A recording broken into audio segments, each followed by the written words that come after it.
Vamos estar ministrando a palavra de Deus. E o tema desta palavra é: milagres existem, é preciso acreditar. Vamos repetir: milagres existem. Se não acreditar, será que ocorrem milagres? Vamos prestar atenção na palavra e ver aquilo que o Senhor vai nos ensinar nesta noite. Toda a palavra está inspirada no livro de João, capítulo 2, quando nós lemos que Jesus transformou a água em vinho. Vamos então estar meditando versículo por versículo para ver aquilo que o Senhor tem a nos ensinar nesta noite. João 2, do 1 ao 2, vamos ler juntos? Diz assim: e no dia terceiro, casamento em Caná da Galileia, e a mãe de Jesus estava lá. Também foram convidados Jesus e seus discípulos para o casamento. Então, quem eram os convidados que estavam lá e foram mencionados aqui? Jesus, Maria, sua mãe, e os discípulos de Jesus. Então, quando você recebe um convite como este, sabendo que Jesus vai estar, os discípulos vão estar e a mãe de Jesus vai estar, qual é a primeira impressão que você tem? É que tudo vai sair perfeito, não vai ter escassez de nada, não terão problemas, a noiva não vai se atrasar, o carro não vai furar o pneu. Claro que isso é uma simbologia e uma brincadeira. Naquela época não existiam carros, mas quando nós olhamos para estes convidados ilustres, a primeira impressão que se tem é que o casamento seria perfeito do começo ao fim. Afinal de contas, Jesus era um dos convidados. Mas no decorrer da história de João capítulo 2, nós vamos ver que não é bem isso que acontece.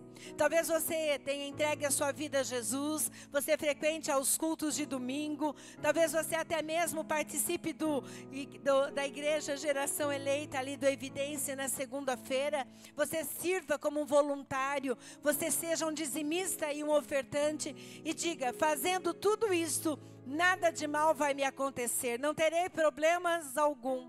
Mas isso não é bem verdade.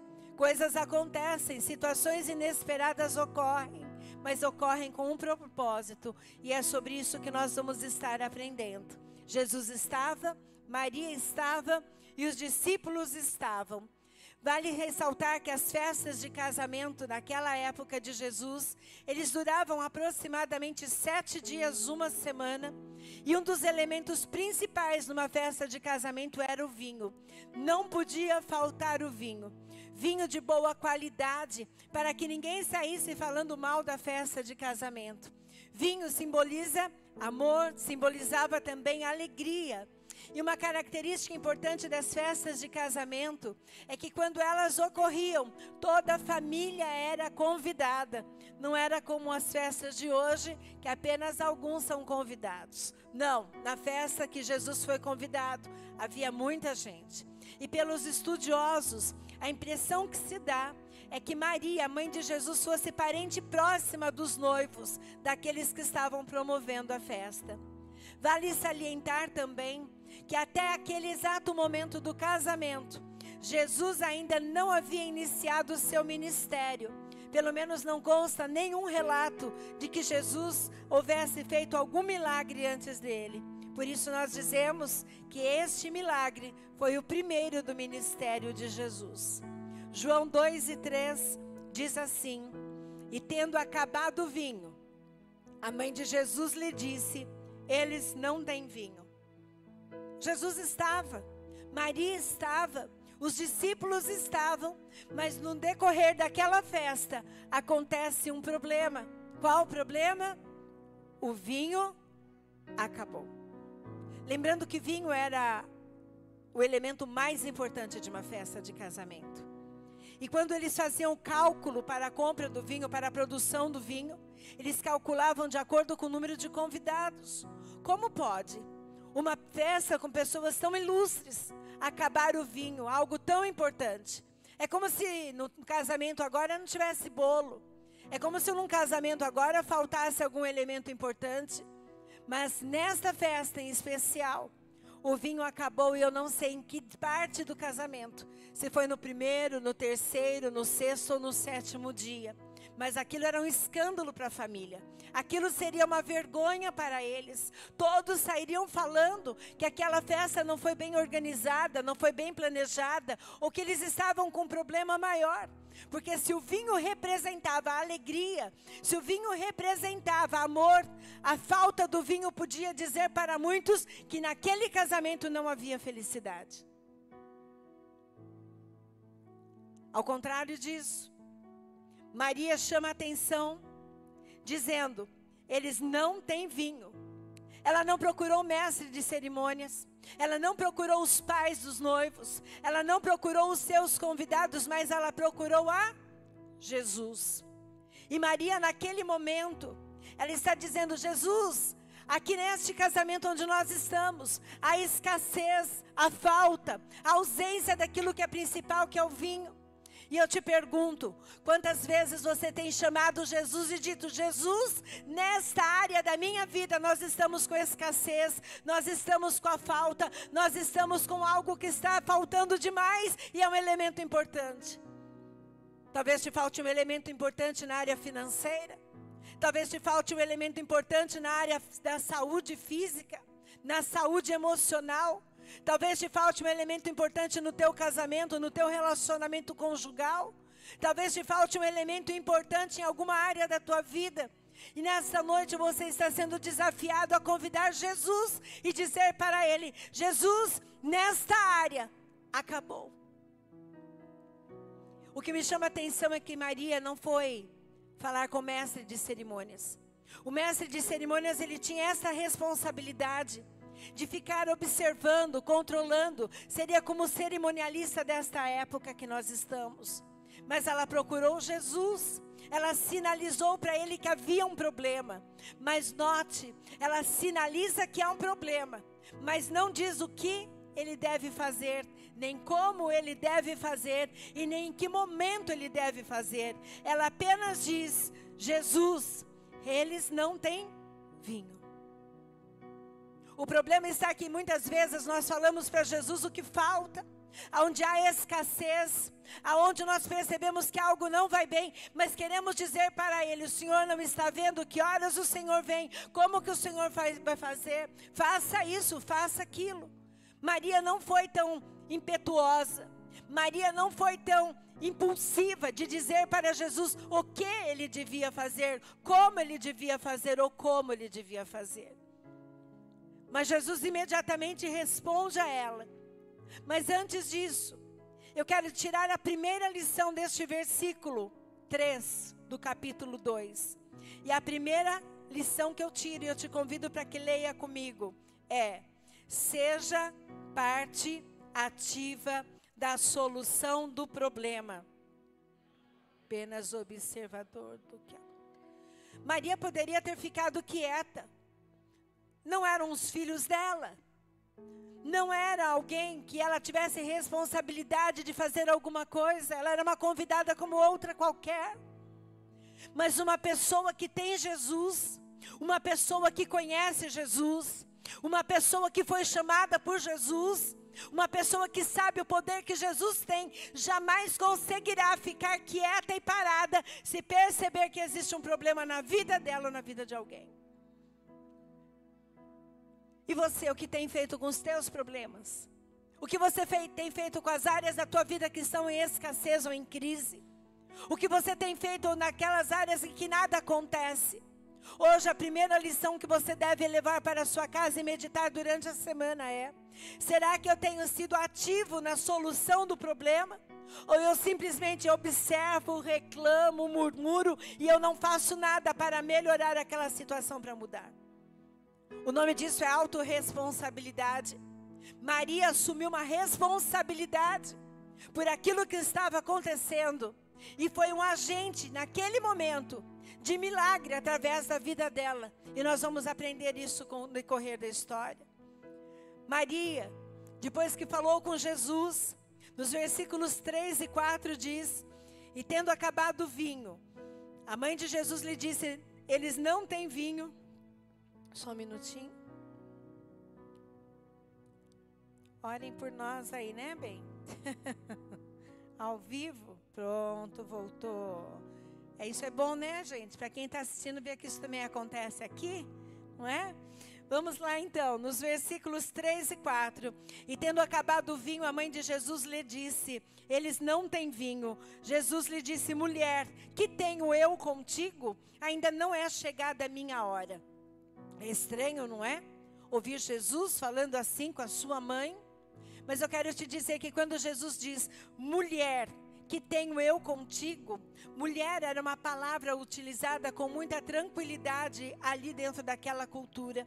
E você encontra exemplos em João 4, 21 e João 8 e 10. Então, quando ele se refere a Maria como mulher, ele não está sendo mal educado nem agressivo. Mas naquele momento, ele está colocando Maria na posição de serva e não mais de mãe. Naquele momento ele deixou de ser o filho de Maria para se tornar o próprio Deus convidado para aquela festa. Jesus, ele pode ser teu amigo. Jesus pode ser o teu companheiro. Jesus pode ser o teu ajudador. Jesus pode ser aquele que você carrega dentro da tua bolsa, da tua Bíblia. Mas neste momento, quando Jesus é chamado, ele se posiciona como filho de Deus naquela situação. E ele diz: mulher, o que tenho eu contigo, ainda não é chegada a minha hora. Talvez a minha hora, ele quisesse dizer, não era chegado o tempo ainda dele morrer do seu sofrimento. Mas naquele momento ele estava dizendo: eu sei o modo, a maneira, o tempo e a hora. Naquele momento Jesus estava dizendo: mulher, se aquiete. Mulher, tenha calma. Mulher, eu estou na festa.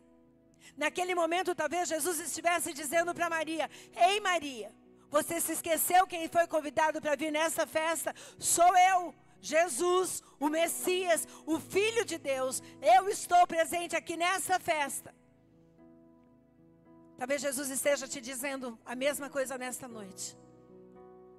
Por que você está preocupado? Por que você está ansioso? Por que está inseguro? Por que está com medo? Por que está apavorado? Ei, eu sou Jesus e eu sei o que está acontecendo. Jesus estava querendo dizer isso para Maria. Ainda não é chegada a minha hora.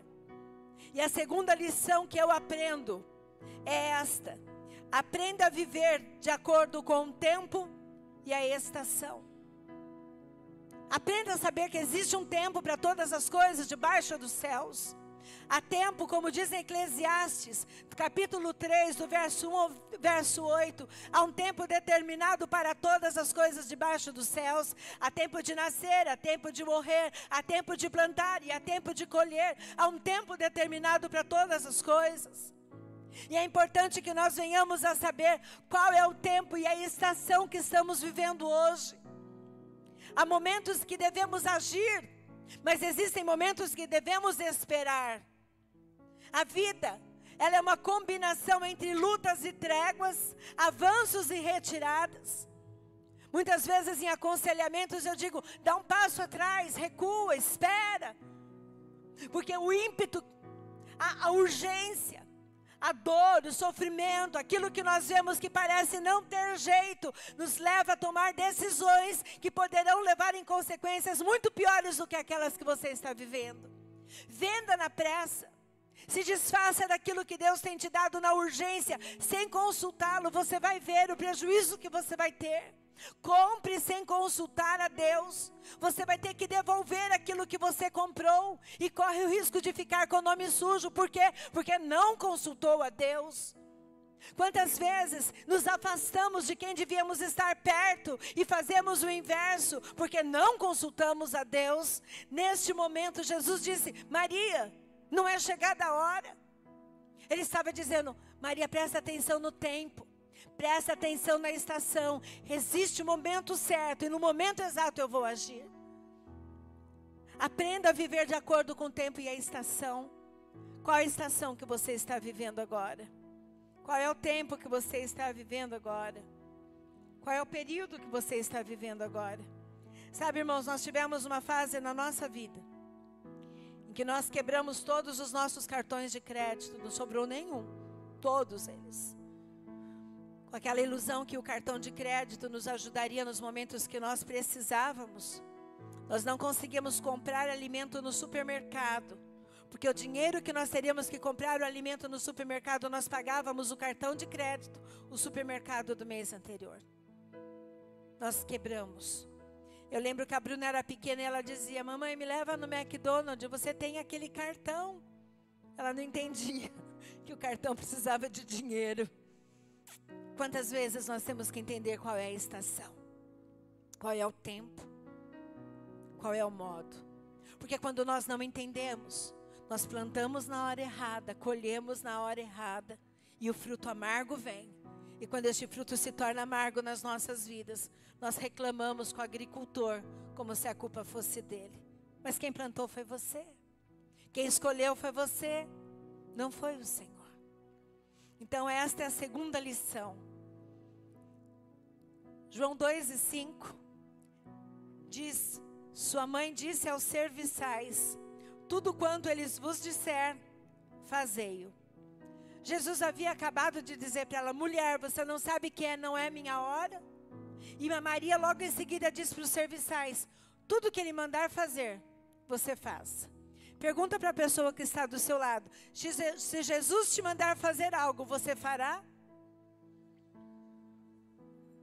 Espera para ouvir a resposta. Eu tenho quase que certeza 100% absoluta que todos disseram sim. Mas é verdade? Vocês pelo menos são sinceros e verdadeiros, já é um bom sinal. No domingo nós dizemos sim, e na segunda nós dizemos não. Mas o que a palavra de Deus diz para nós nesta noite é que tudo quanto o Senhor disser para você fazer, faça. Mesmo sem entender, mesmo sem saber como vai ser, mesmo sem saber como vai ser o passo seguinte, mesmo sem que você sinta nada. Porque muitas vezes nós associamos a obediência ao sentimento, e obediência não tem nada a ver com sentimento. Obediência é obediência. A obediência não está no campo do sentimento, está no campo da decisão. É algo cognitivo, é algo racional, eu obedeço. Salmos capítulo 9, versículo 10, diz assim: ó Senhor, aqueles que te conhecem confiam em ti, pois não abandonas os que procuram a tua ajuda. Então a terceira lição que eu aprendo é que quem conhece, confia. Quem não conhece, quem não confia, é porque não conhece. De novo, quem conhece e quem não confia. Pastora, da onde você tirou isto? Do versículo Salmos 9, 10. Ó Senhor, aqueles que te conhecem, confiam em ti. Portanto, se eu não confio, é porque eu não conheço. Quando eu confio em Deus, mesmo sem entender, eu me submeto à sua vontade. Quando eu confio em Deus, mesmo sem entender, eu continuo adorando apesar da dor. Quando eu confio em Deus, eu abro mão das minhas crenças, que vão contra a palavra de Deus, e me submeto à palavra, porque eu sei que aquele que se submete à palavra, receberá do Senhor recompensa. Não é uma questão de escolha. Não é uma questão de opinião. Nós não podemos chegar e dizer para Deus aquilo que Ele faz, se é certo ou errado, porque Ele é Deus. E uma vez eu li uma frase dizendo que Deus é Deus sem você, e o que você é sem Ele. Então quando eu decido obedecer a Deus, eu demonstro a Ele que eu confio nele. E quando eu não obedeço, é porque não confia. E se não confia, é porque não o conhece. Todas as experiências que temos como seres humanos, como homens carnais, toda a experiência que nós temos com os nossos pais, com os nossos irmãos, com cônjuge, com amigos e parentes, podem diretamente interferir na tua confiança ou na falta de confiança em relação a Deus. Quantas vezes confiamos em alguém e essa pessoa nos decepciona, nos trai.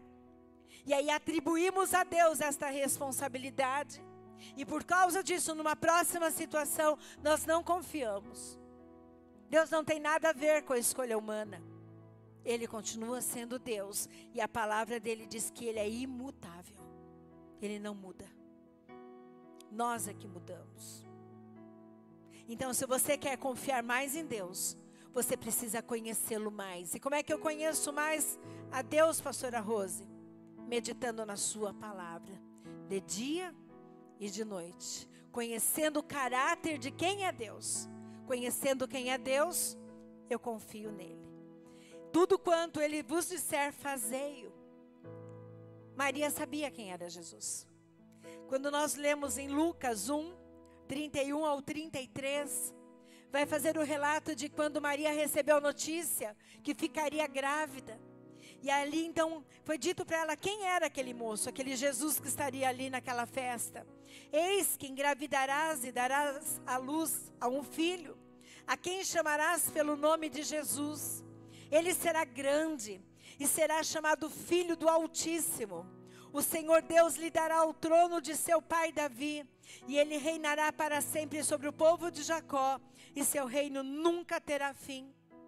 Quando Jesus disse para Maria esperar o tempo, e Maria orientou os serviçais para que fizessem tudo o que ele dissesse para fazer, ela estava dizendo que aquele menino que ela havia gerado, ele tinha um governo, ele tinha um trono, ele tinha poder, e o poder que estava nas mãos dele jamais seria tirado. Eu quero te dizer que o presidente pode perder o poder, o governador pode perder o poder, o prefeito pode perder o poder, nós podemos perder o poder de tantas coisas que temos, mas o Senhor Jesus jamais perde o poder, porque o trono dele está acima de todo o trono e o governo dele está acima de todo o governo. Ele é o próprio Deus, manifesto na terra como Filho de Deus. Ele jamais vai perder a tua batalha, se você confiar nele. Maria sabia quem era Jesus. E João 2,6 diz: estavam ali postos 6 talhas de pedra, do tipo usado pelos judeus para as purificações, e em cada uma cabiam 2 ou 3 métritas. 6 talhas cabiam de 2 a 3 métritas. Uma métrita equivale de 39 a 40 litros. Eu fiz uma pesquisa, então, chegam a dizer que cabiam 720 litros de água naquelas talhas. E ali então Jesus pede para que tragam e encham de água aquele lugar. E a quarta lição que eu aprendo é que não existe uma única maneira de Deus fazer milagres. Eu fico pensando que Jesus podia simplesmente olhar para a água e ele mesmo multiplicar, transformar, fazer o que ele quisesse. Ele podia olhar para as taças vazias e orar e fazer com que das taças brotassem água. Mas Jesus agiu desta forma, usando a talha, usando aquelas talhas de pedra, como ele também já usou tantas outras coisas inesperadas para fazer milagres. Ele usou barro, lama, rio, tempestade. Ele usou farinha, azeite, botija. Ele usou pão e peixe. Ele usou a pedra do túmulo para fazer com que removessem a pedra para que Lázaro saísse. Ele usou o cajado para poder abrir o mar. Ele tocou na rocha, fez Moisés tocar na rocha saiu água. Ele neste caso usou as talhas. Eu quero dizer para você que não existe uma única maneira de Deus fazer milagre na sua vida. O que você precisa crer é que Deus faz milagres. Não importa o que você tem. Não importa o que você é. Não importa o que você tenha feito ou deixado de fazer. O que importa é se você acredita que milagres ainda existem. Se aqueles serviçais não tivessem ouvido Maria, vai e faz o que ele mandou fazer, o milagre talvez não tivesse acontecido. Se Maria não tivesse entendido que naquele momento Jesus faria algo, o milagre não teria acontecido. E eu pergunto para você, o que você tem hoje? Barro, lama, rio, tempestade, farinha, um pouquinho só de azeite, uma botija? O que você tem? Poucos pães, poucos peixes? Uma pedra parada na tua frente que te impede de avançar? O que você tem? Um cajado? Uma rocha? O que você tem? O que o Senhor quer ver hoje em você é um coração quebrantado e contrito. E um coração que confia que Ele faz milagres independente da maneira. Não vai ser da tua forma. Nós estávamos conversando esta semana na nossa casa. Eu dizia para o Ney, tudo na nossa vida é muito improvável, é louco. A forma como Deus faz na nossa vida é totalmente improvável. Quando nós contamos, as pessoas talvez nem acreditem. Se não caminharem conosco, talvez não acreditem. Este lugar é um milagre. Essa igreja é um milagre. A tua vida neste lugar é um milagre. Quando que você imaginou em Sorocaba uma igreja dentro de um colégio? Você conhece alguma? Você faz parte de uma. O pátio de uma escola. Onde tem uma cantina aqui. Onde tem um bicicletário aqui. Hoje é uma igreja. Onde pessoas louvam e adoram o nome do Senhor. Nós nunca imaginávamos que isso fosse acontecer aqui. O Senhor faz milagres com aquilo que você tem. A tua vida aqui é um milagre. E eu te pergunto, o que você tem? Para que Deus faça um milagre. Eu tenho a escassez. Eu tenho o vício. Eu tenho a falta de perdão. Eu tenho a mágoa, ressentimento. Eu tenho um passado horroroso. Eu venho de uma família destruída. Qual é o que você tem? Você tem lama? Você tem sujeira? Você tem um passado? Você tem uma história? O que você tem? Isto é o suficiente para que Jesus faça um milagre e mude a tua história. Basta que você creia que Ele continue fazendo milagres. Não existe impossível para Deus. Provérbios 3, do 5 ao 6 diz: confie no Senhor de todo o coração. Não se apoie na sua própria inteligência. Lembre de Deus em tudo o que fizer, e Ele lhe mostrará o caminho certo. Olha que conselho lindo. Não se apoie aonde? O que está escrito aí no versículo? Não se apoie na sua própria inteligência. A tua inteligência pode te ajudar em muitos fatores. Numa empresa, nos teus negócios, no teu trabalho, nas tuas decisões.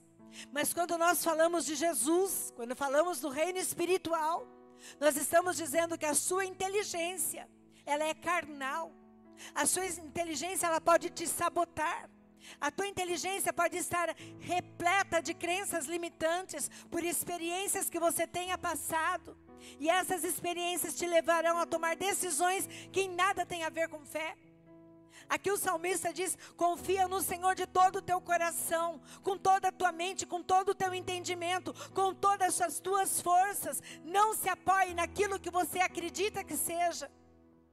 Se não se submeter à palavra de Deus, despreze esse nível de conhecimento. A nossa inteligência não nos leva a lugar nenhum. A nossa inteligência, ela é limitada. E aqui o Senhor está dizendo: lembre de Deus em tudo o que fizer, e Ele lhe mostrará o caminho certo. Aqui é um segredo.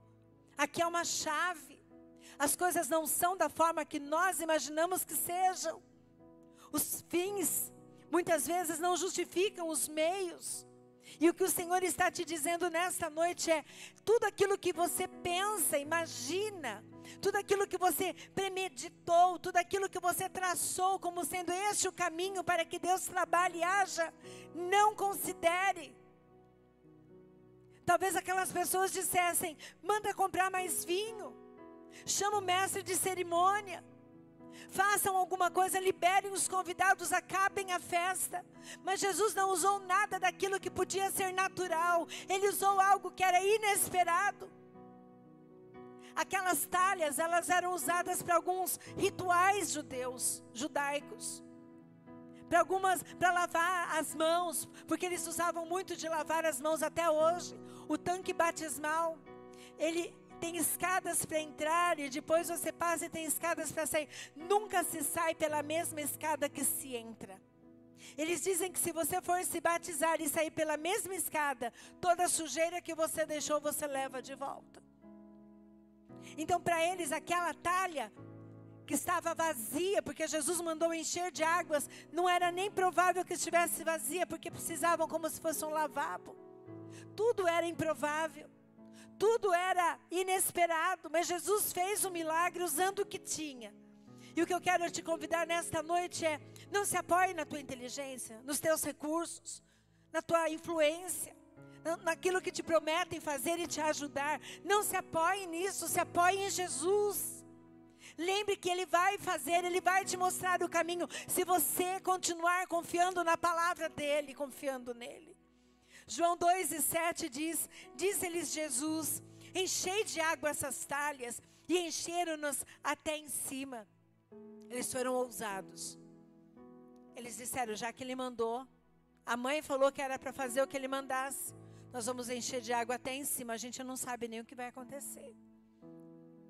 Abrindo parênteses, quantas vezes o Senhor te fala, dá um passo a mais de fé e você tem medo? Vou, mas vou só até aqui. Eu até chego perto do mar, mas eu vou até a beira. Eu não tenho coragem de entrar. Quantas vezes o Senhor fala, procura aquela pessoa, peça ajuda.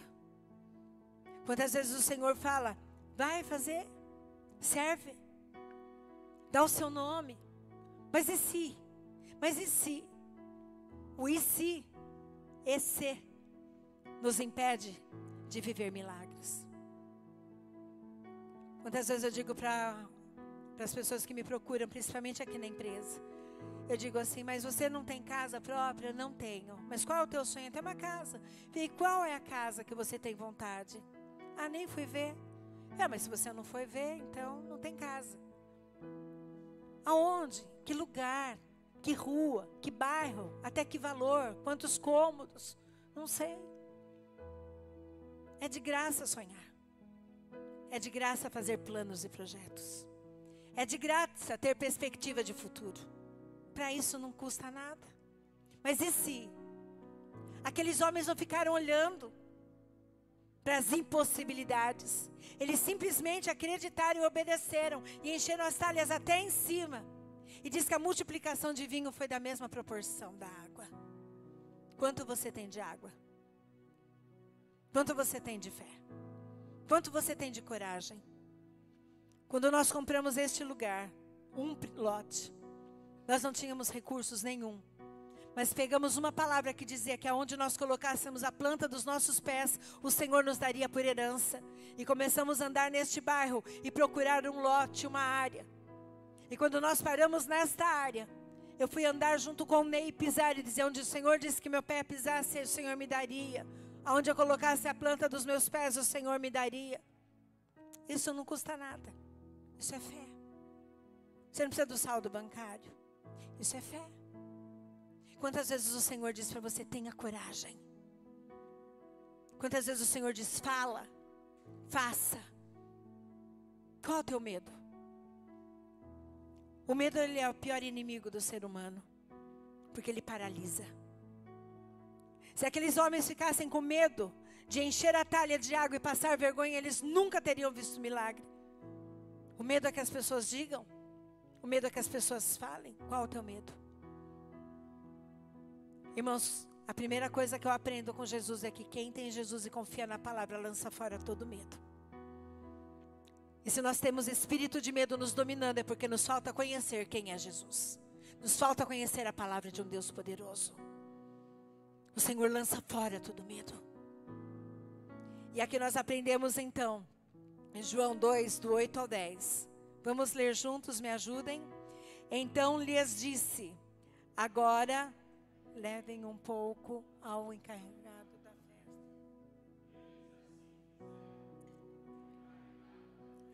Provou a água que fora transformada em vinho, sem saber de onde este viera, embora o soubessem os serviçais que haviam tirado a água. Então chamou o noivo e disse, todos servem primeiro o melhor vinho, e depois que os convidados já beberam bastante, o vinho inferior é servido. Entenda, os serviçais levaram agora ao mestre de cerimônias, porque nada podia passar sem que o mestre concordasse. Os serviçais agora pegam um pouco daquela amostra de tudo aquilo que havia sido transformado de água em vinho, levam agora ao mestre de cerimônias, ele prova, e ele vai até o noivo e diz: eu não estou entendendo. Toda festa de casamento, primeiro servem o melhor vinho, depois que todos já estão embriagados, serve-se um vinho de qualidade inferior. E aqui aconteceu alguma coisa. Aquele vinho que nós achávamos que era o melhor, ficou em segundo plano perto desse que foi agora transformado. Diz a palavra de Deus que aquele mestre de cerimônias, ou aquele encarregado das festas, nem sabia de onde tinha vindo. Ele só sentiu, ele só percebeu, ele só comprovou que aquilo que estava sendo mostrado para ele, dado para ele experimentar, era de melhor qualidade do que aquilo que ele já havia provado. E a quinta lição, e assim nós já vamos encerrando, é esta: ainda que não conheçam quem fez o milagre em tua vida, terão que reconhecer que o milagre está feito. Oh, aleluia! Talvez não conheçam quem é Jesus, talvez não saibam que Ele é o Filho do Deus vivo, este que nós cantamos. Talvez não saibam das histórias e dos milagres que Jesus fez. Talvez nunca tenham lido a Bíblia. Talvez nem saibam que você é cristão. Mas uma coisa eu digo para você: mesmo que não saibam quem fez o milagre, terão que reconhecer que aquilo que o Senhor fez é milagre que o homem não justifica e não explica. Eles podem não saber quem é o nosso Deus, mas nós sabemos a quem servimos, e é isso que importa. A palavra de Deus em Romanos 14:11 diz: porque está escrito, é um decreto, é imutável, é uma herança nossa, é uma promessa que o Senhor fez, porque está escrito: por mim mesmo jurei, diz o Senhor, diante de mim todo joelho se dobrará e toda língua confessará que sou Deus. Aleluia! Oh, aleluia! Todos terão que confessar que Jesus é o Senhor da tua vida. Independente da forma que aconteça, Ele continua sendo Deus. Aleluia! E diz a palavra de Deus em João 2:11, esse começo de milagres fez Jesus em Caná da Galileia e manifestou a sua glória, e os seus discípulos creram nele. Sabe por que os milagres acontecem? Para que o nome dele seja glorificado e todos saibam e venham crer que Jesus ainda vive e reina. Não é por causa de mim, não é por causa de você, é por causa de todos que estão à nossa volta. Milagres nunca acontecem por causa de uma pessoa. Milagres acontecem por causa de todos aqueles que estão à nossa volta. O milagre nunca é exclusividade minha. Se você quer milagre para que você seja próspero e pise no outro, você não vai receber milagre. Se você quer milagre para se afastar de Jesus, você não vai receber milagre. Sabe por quê? Porque o que o Senhor faz é bom, perfeito e agradável, e tudo o que Ele faz é para que o nome dEle seja engrandecido.